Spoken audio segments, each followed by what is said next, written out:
চায়নার কৃষিকাজে নারী পুরুষ একসাথে মিলেমিশে কাজ করে থাকে। আজকের ভিডিওতে আপনাদেরকে চায়নার একজন কৃষানীর বিভিন্ন মৌসুমে রসালো যে ফলগুলো চাষ করে থাকে সেই বাগানগুলো ঘুরিয়ে নিয়ে আসবো। আশা করি প্রত্যেকটা ফল দেখলে আপনাদের ভালো লাগবে, তাই পুরো ভিডিওটি দেখতে থাকুন। প্রথমে আপনাদেরকে দেখাচ্ছি এই কৃষানীর একটি আপেল বাগান। আর এখানে দেখেন লাল টকটকে অনেক আপেল ধরে আছে ছোট ছোট গাছগুলোর মধ্যে।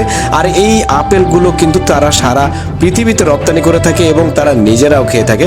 দেখেন কত চমৎকার এই আপেলটা, দেখেই কিন্তু লোভ লাগছে। তারপরে এইখানে আরেকটা ফল রয়েছে, এই ফলটার নাম হচ্ছে প্যাশন ফ্রুট। এটা চায়নার খুবই জনপ্রিয় একটা ফল, খেতে টক মিষ্টি, ভিতরে দানাদার জাতীয় একটা ফল, খুবই ব্যতিক্রম ধরনের একটা ফল আর কি। এটা অনেকে লবণ মরিচ দিয়ে খেয়ে থাকে, আবার অনেকে এমনিতেই টক মিষ্টি হিসেবে খেয়ে থাকে। বেশ অসাধারণ ব্যতিক্রম ধর্মী একটা ফল। এরপর আপনাদেরকে আরেকটা আপেল গাছ দেখাচ্ছি। আর এই আপেলটা কিন্তু হোয়াইট অ্যাপেল, মানে সাদা আপেল, এবং ছোট্ট ছোট্ট গাছে দেখেন কতগুলো আপেল ধরে আছে, অসাধারণ কিন্তু। তারপরে আরেকটা জিনিস দেখাচ্ছি, এটাকে বলা হয় হানি ডিউ মেলন। আর দেখেন এটা মাটিতেই ধরে আছে ছোট ছোট গাছগুলোর মধ্যে। আর এই ফলটা কিন্তু একটা বাঙ্গি জাতীয় ফল, খুবই মিষ্টি জাতীয় একটা বাঙ্গি। এরপর আপনাদেরকে ব্যতিক্রম ধরনের একটা মিষ্টি আলু দেখাচ্ছি। দেখে কোনোভাবেই মনে হবে না যে এটা মিষ্টি আলু। দেখেন কত বড় গাছ, আর এই গাছের গোড়াতেই 10 থেকে 15 কেজি পর্যন্ত মিষ্টি আলু হয়ে থাকে। এই ব্যতিক্রম ধরনের চাইনিজ মিষ্টি আলু, এটা কাটলে ভেতরটা কেমন হয় সেটা আপনাদেরকে দেখাচ্ছি। দেখেন পিছনে অনেক মানুষ কিন্তু এই মিষ্টি আলুগুলোকে তুলছে, আর ভেতরটা দেখেন কত চমৎকার লাগছে।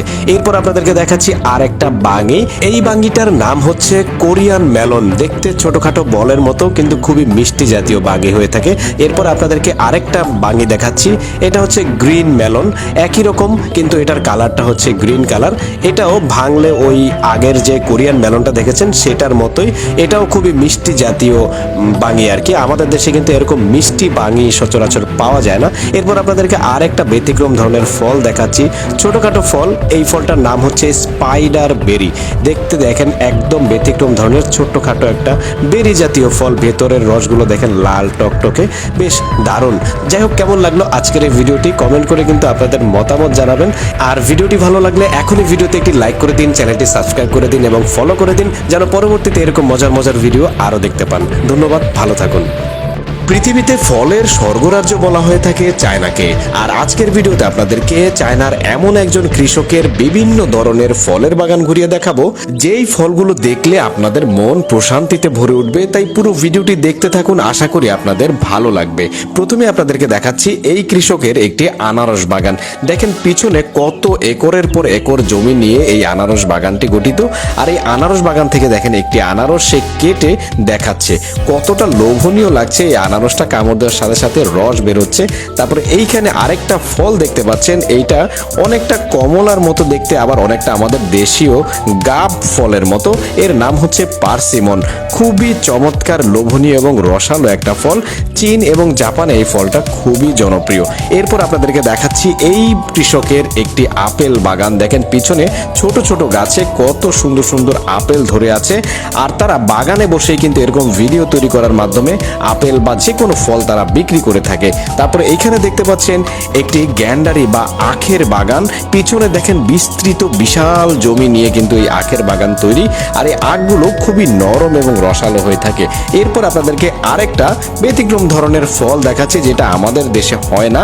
দেখতে অনেকটা বড় করমচা কিংবা ছোট আপেলের মতো। এর নাম হচ্ছে ক্র্যাব অ্যাপেল। এটা চায়নাতে হয়ে থাকে, বেশ ব্যতিক্রম ধরনের একটা লোভনীয় ফল। এরপর আপনাদেরকে দেখাচ্ছি আরেকটা ভিন্ন ধরনের ফল, দেখেই কিন্তু অনেকেরই জিভে জল চলে আসবে। এর নাম হচ্ছে পার্পেল প্লাম। আর এই প্লামটা অনেকগুলো জাতের হয়ে থাকে, এটা পার্পেল কালারের। তারপর আপনাদেরকে দেখাচ্ছি এখানে দেখেন ছোট্ট একটা গাছে কতগুলো আপেল ধরে আছে।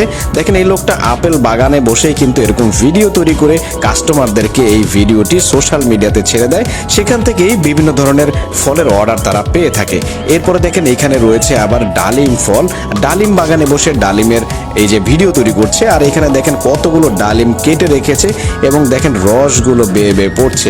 যাই হোক, কেমন লাগলো আজকের ভিডিওটি কমেন্ট করে আপনাদের মতামত জানাবেন। এরকম ভিডিও যদি আপনি পছন্দ করেন তাহলে ভিডিওতে এখন একটি লাইক করে দিন এবং চ্যানেলটি সাবস্ক্রাইব করে দিন, যেন পরবর্তীতে এরকম মজার মজার ভিডিও আরও পেতে পারেন।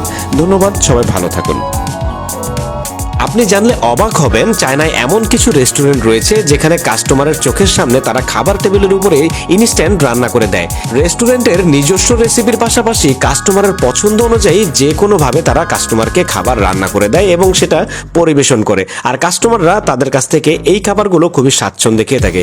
আজকে আপনাদেরকে এমন কিছু রেস্টুরেন্টের ভিন্ন ধরনের কিছু খাবার তৈরি করার পদ্ধতি দেখাবো। দেখতে পাচ্ছেন তাদের খাবার রান্না করার পাত্র এবং চুলা এবং পদ্ধতি সবকিছুই কিন্তু একদমই ব্যতিক্রম ধরনের, আর লোভনীয় লোভনীয় কিছু খাবার দেখতে পাবেন, তাই পুরো ভিডিওটি দেখতে থাকুন। এখানে দেখুন একটা পাত্রের মধ্যে তেল নেওয়া হয়েছে, এরপরে সিদ্ধ করা বরবটি দেওয়া হলো, এরপরে ডিম দেওয়া হলো, এরপরে নরম জেলির মতো টোফু জাতীয় একটা খাবার দেওয়া হলো, ঝোল দেওয়া হলো, এরপরে বিভিন্ন ধরনের খাবার দিয়ে দেখেন সুন্দর করে একটা খাবার ডেকোরেশন করেছে। এই ধরনের ঝোল ঝোল খাবারগুলো কিন্তু তারা বেশি খেয়ে থাকে। তারপরে এই খাবারটা আমার কাছে বেশ দারুণ লেগেছে। একটা স্টিলের পাতের উপরে ভিজিয়ে রাখা চাল দিয়ে দেওয়া হলো, এরপর এটাকে ঢেকে দিল, তারপর এটা যখন হালকা শুকিয়ে আসলো এর উপরে সস মেখে দিল এবং সবজি, তারপর বিভিন্ন ধরনের মাংস, ডিম দিয়ে দারুণ একটা খাবার তৈরি করলো। এরপরে এইখানে আরেকটা খাবার দেখতে পাচ্ছেন, এখানে একটা সবজি দিল, এরপরে ডিম দিল, টোফু জাতীয় সেই জিনিসটা আবার দিয়ে দিল নরম জেলির মতো, এরপরে ঝোল দিল, এরপর দেখেন গরুর ভুঁড়ি, তারপরে মাছ, সবকিছু মিলিয়ে তারা কিন্তু একটা দারুণ খাবার তৈরি করলো এবং শেষে দেখেন একটু তেলের বাগার দিয়ে দিল। সবকিছু মিলে কিন্তু খুব দারুণ একটা খাবার তৈরি হয়ে গেল। এরপর আরেকটা খাবার দেখাচ্ছি, এটা হচ্ছে আস্ত মুরগি দিয়ে একটা চিকেন চাপ। দেখেন চিকেন চাপটা প্রকৃতভাবেই চিকেন চাপই হয়েছে, চেপে চেপে কিন্তু তারা এই চাপটাকে তৈরি করেছে, বেশ দারুণ লোভনীয় লাগছে। দেখেন লেটুস পাতার উপরে এই চিকেন চাপটাকে সাজিয়েছে এবং এটা কাস্টমারের সামনে এখন পরিবেশন করা হবে। বেশ জনপ্রিয় একটা খাবার। এরকম আরেকটা খাবার রয়েছে এখানে, দেখেন একটা কড়াই নিল, এর উপরে তেল দিয়ে দিল, এরপরে অনেকখানি ডিম দিল, তারপর আবার সেই টোফুর মতো জিনিসটা দিল, সবকিছু মিলিয়ে দারুণ আরেকটা খাবার তৈরি হয়ে গেল। কেমন লাগলো আজকের এই রান্না করার পদ্ধতিগুলো কমেন্ট করে কিন্তু অবশ্যই জানাবেন। ভিডিও ভালো লাগলে এখনই লাইক এবং সাবস্ক্রাইব করে দিবেন চ্যানেলটি। ধন্যবাদ।